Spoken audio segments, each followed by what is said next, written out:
వరంగల్ జిల్లాలో అక్రమ కట్టడాలపై కుపారం మోపుతున్నారు అధికారులు. ఎక్కడికక్కడ అక్రమ కట్టడాలను కూల్చివేస్తున్నారు. పరకాల మున్సిపాలిటీ శ్రీనివాసు కాలనీలోని దామరచెరు మత్తడి కాలువ నాలాపై అక్రమ కట్టడం కూల్చివేశారు. నాలాపై మంద వేణు అనే వ్యక్తి ఇంటి నిర్మాణం చేపట్టాడు. అక్రమంగా నిర్మించిన ఇల్లును కూల్చివేశారు అధికారులు. కూల్చివేతను అడ్డుకున్నారు స్థానికులు. ఒక్కసారిగా ఉద్రిక్తత వాతావరణం చోటు చేసుకుంది.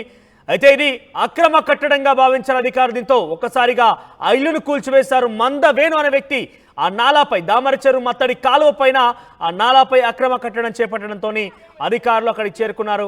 అక్రమ కట్టడాన్ని కూల్చేందుకు ప్రయత్నం చేశారు. దీంతో అక్కడ ఉద్రిక్తత వాతావరణం నెలకొంది. మీరు చూస్తున్న ఆర్టీవీ స్క్రీన్ పైన విజువల్స్ కూల్చివేతకు సంబంధించింది. అక్రమ కట్టడాలు అని కూడా పరకాల మున్సిపాలిటీ శ్రీనివాస కాలనీలో జరిగింది ఈ ఘటన. దామరచెరు మత్తడి కాలువపై ఉన్నటువంటి ఆ అక్రమ కట్టడాన్ని మందవేణు ఇల్లుని కూల్చివేశారు అధికారులు. దీంతో పాటు పెద్ద ఎత్తున ఉద్రిక్త వాతావరణం నెలకొంది. ఒకసారి అక్కడ బాధితులు మాట్లాడుతున్నారు. ఏం మాట్లాడుతున్నారు చూడండి. హైదరాబాద్ కల్వర్ట్ వరకు స్ట్రాంగ్ వాటర్ డ్రైనేజీ నిర్మాణం చేయడం జరుగుతుంది. అందులో భాగంగా చివరి దశలో మందవేణు హౌస్ స్ట్రాంగ్ వాటర్ డ్రైనేజ్ కట్టడం irrigation revenue department joint inspection తోటి అది ఆక్రమణలో ప్రభుత్వ భూములు కట్టడం జరిగింది. అందులో భాగంగా ఈరోజు వాటి ఇల్లును ఒక 7 ఫీట్ల వరకు డ్రైనేజ్ నిర్మాణం వరకు ఎంతైతే ఉంటుందో అంతవరకు. వరంగల్ జిల్లా సంబంధించిన అక్రమ కట్టడాల కూల్చివేతకు అధికారులు నిమగ్నమయ్యారు. అధికారులు దానికి సంబంధించి చూస్తున్నాం మనం. పరకాల మున్సిపాలిటీ పరిధిలో శ్రీనివాసుల కాలనీకి సంబంధించినటువంటి మంద వేణు అనే ఒక వ్యక్తి అక్కడ ఉన్నటువంటి మత్తడి సంబంధించి దాని కాలువ పైన ఆయన ఇల్లు నిర్మించాడు. అయితే అక్రమ నిర్మాణంగా గుర్తించిన అధికారులు దాన్ని కూల్చివేస్తున్నారు. సో ఒక్కసారిగా ఉద్రిక్త వార్త నెలకొని ఒకసారి మనతో పాటు జాయిన్ అవుతున్నారు వెంకటరత్నం ప్రతినిధి. వెంకటరత్నం, సో ఏం జరిగింది? అక్రమ కట్టడాలకు సంబంధించి కూల్చివేత ప్రక్రియలో ఉద్రిక్త వాతావరణం తలెత్తినట్టు తెలుస్తోంది. సో అధికారులు ఇంకా ఏం చేయబోతున్నారు? ఇంకా ఎన్ని అక్రమ కట్టడాలను గుర్తించారు? అయితే ఇప్పటికీ అంటారు కదా, కాదేది కబ్జాకు అనర్హం అన్నట్టుంది ప్రస్తుతానికి పరిస్థితి. ఇక్కడ పరకాలకు సంబంధించినటువంటి పరిస్థితి ఒక్కసారి చూసినట్టయితే ఇక్కడ దామర చెరువు ఇది ఒక పర్యాటక ప్రాంతంగా కూడా చేస్తామని చెప్పి అధికారులు ఎప్పటి నుంచో చెప్తున్నారు. గతంలో ఉన్నటువంటి ఎమ్మెల్యే కూడా దీన్ని ఒక పర్యాటక ప్రాంతంగా చేస్తున్నారు. అయితే ఇప్పుడు వస్తున్నటువంటి వరదల కారణంగా దాదాపు అక్కడ ఉన్నటువంటి ప్రాంతాలన్నీ లోతట్టు ప్రాంతాలు నీట మునగడము, అలాగే వరద కాలువల పైన ఉన్నటువంటి వాటర్ అంటే వచ్చేటువంటి ఫ్లోటింగ్ తోటి కొట్టుకుపోవడం జరుగుతుంది. మళ్ళీ వీళ్ళు ఏంటంటే కబ్జాలు చేసిన తర్వాత ఇంటి నిర్మాణాలు చేసి మళ్ళీ వీళ్ళే ప్రభుత్వాన్ని అధికారులు ఎవరు పట్టించుకోవడాలని చెప్పి బ్లేమ్ చేస్తున్నటువంటి సమయంలో ముందుగా దృష్టిలో పెట్టుకొని అధికారులు ఒక ఎక్కడెక్కడైతే ముంపు ప్రాంతాలు ఉన్నాయి, ఎక్కడెక్కడైతే బాధితుల నిర్వాసిత ప్రాంతాలు ఉన్నాయి, ఇవన్నీ గుర్తించుకొని ఇక్కడ ప్రభుత్వ భూముల ప్రాంతాల్లో ఎక్కడెక్కడైతే ఎవరైనా కబ్జాలు చేశారని మొత్తం సర్వేలు చేపట్టారు. ఉమ్మడి వరంగల్ జిల్లా వ్యాప్తంగా నడుస్తున్నటువంటి డ్రైవ్ ఇది. అయితే ఇందులో భాగంగానే పరకాలలో కూడా శ్రీనివాస కాలనీలో కూడా ఈ రోజు ఉదయం ఇక్కడ మంద వేణు అనేటువంటి ఒక వ్యక్తి దామర చెరువు నుండి హుజూరాబాద్ కు వెళ్లేటువంటి కాలువలో 7 ఫీట్ల మేర లోపలికి చొచ్చుకొని వచ్చారు. ఆ ఇంటి నిర్మాణం కూడా పూర్తయింది. ఇంట్లో నివాసం ఉంటున్నారు.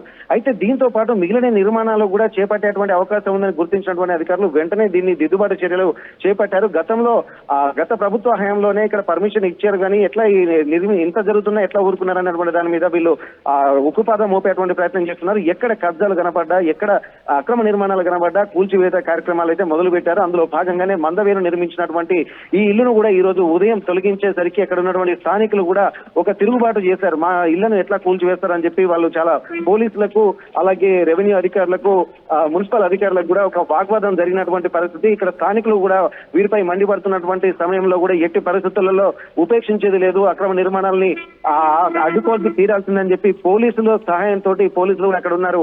ఎలాంటి ఇబ్బందులు తలెత్తకుండా ముందు పోలీసులు కూడా రంగంలోకి దిగడంతో కొంత ఉద్రిక్త వాతావరణం అయితే నెలకొంది. ఇక్కడ ఉన్నటువంటి మహిళలు కూడా మా కుటుంబాలను గూడు లేని వ్యక్తులమని చేస్తుందని చెప్పి వాళ్ళు ఎంత చెప్పినా కానీ పోలీసులు కూడా వినిపించుకోలేదు. అధికారులు కూడా ఎట్టి పరిస్థితుల్లో అక్కడ కూల్చివేసేటువంటి ఆ ఇల్లు కనుక మనం విజువల్స్ లో చూస్తే చాలా పాతకాలాన్ని ఈ మధ్య కట్టినట్టుగా ఏం కనిపించడం లేదు, చాలా రోజులైనట్టు తెలుస్తోంది. సో ఇన్ని రోజులుగా అధికారులు ఏం చేశారు మరి? ఇప్పుడు పూర్తిగా వాళ్ళకి నివాసం ఉన్నటువంటి ఆ ఇల్లును కూల్చివేయడంతో వారంతా కూడా నిరాశ్రయ పరిస్థితి ఉంటుంది కదా. సో అధికారులు వాళ్ళకి ఏం చెప్తున్నారు, ఏం సమాధానం చెప్తున్నారు? గతంలోనే అంటే బీఆర్ఎస్ ప్రభుత్వ హయాంలో దాదాపు 10 ఏళ్లకు పైగానే ఈ నిర్మాణం ఉంది. అక్కడ ఉన్నటువంటి కొన్ని ఏంటంటే పొలిటికల్ ఇన్ఫ్లుయెన్స్ ఉపయోగించుకొని వాళ్ళకు సంబంధించినటువంటి ఇంటి నిర్మాణాలు కూడా చేపట్టుకున్నారు. అప్పటి నుండి ఇప్పటి వరకు అక్కడ రెవెన్యూ డిపార్ట్మెంట్ అలాగే ఎంఆర్ఓ అధికారులు లాంటి వాళ్ళు కూడా కొన్ని అక్రమాలకు కూడా పర్మిషన్ ఇచ్చారు, వారికి లీగల్ గా కూడా చూపిస్తున్నారు. కానీ ఇక్కడ చూస్తుందంటే ఆ గత ప్రభుత్వంలో జరిగినటువంటి అవినీతిని కూడా వెలికి తీయడంలో భాగంగానే ఈ కార్యక్రమాలు అనుకోవచ్చు.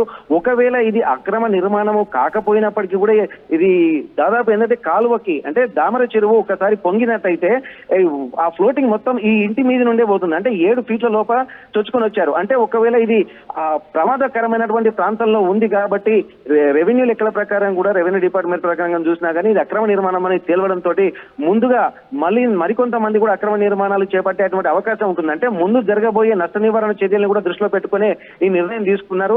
ఎక్కడ జరిగినా కానీ ఎందుకంటే ఒక సిస్టమ్ అనేది లేకుండా పోతుంది కాబట్టి ఇప్పుడు ఉన్నటువంటి అధికారులు ఒక వ్యవస్థను పునర్వ్యవస్థీకరించాలనేటువంటి ఒక ప్రణాళికతోటి అక్రమ నిర్మాణాలు ఎక్కడున్నా కానీ ఉక్కు వాదం మోపే దిశగా ఇక్కడ చర్యలు అయితే పడుతున్నాయి, అడుగులు పడుతున్నాయి.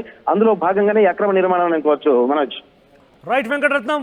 ఇక ఓవరాల్ గా వరంగల్ జిల్లాకు సంబంధించి అక్రమ కట్టడాలను కూల్చివేస్తున్నారు అధికారులు.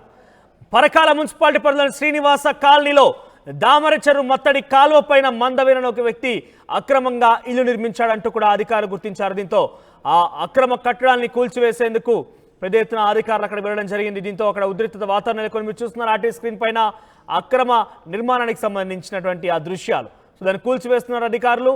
దానికి సంబంధించి కొంత ఉద్రిక్తత వాతావరణం నెలకొందని చెప్పొచ్చు. దామర చెరువు మత్తడి కాలువపై నిర్మించారు కాబట్టి సుమారుగా 10 ఫీట్ల వరకు కూడా అక్రమంగా వారు ముందుకు రావడం జరిగింది, నివాసం ఉంటున్నటువంటి ఆ ఇల్లు. సో దీంతో అధికారులు కూల్చివేసినట్టుగా తెలుస్తోంది. హైదరాబాద్ కాలువకు వరకు స్ట్రాంగ్ వాటర్ డ్రైనేజ్ నిర్మాణం చేయడం జరుగుతుంది. అందులో భాగంగా చివరి దశలో మందవేణు హౌస్ స్ట్రాంగ్ వాటర్ డ్రైనేజ్ పడడం irrigation revenue department joint inspection తోటి అది ఆక్రమణలో ప్రభుత్వ భూములు కట్టడం జరిగింది. అందులో భాగంగా ఈరోజు డ్రైనేజ్ నిర్మాణం కొరకు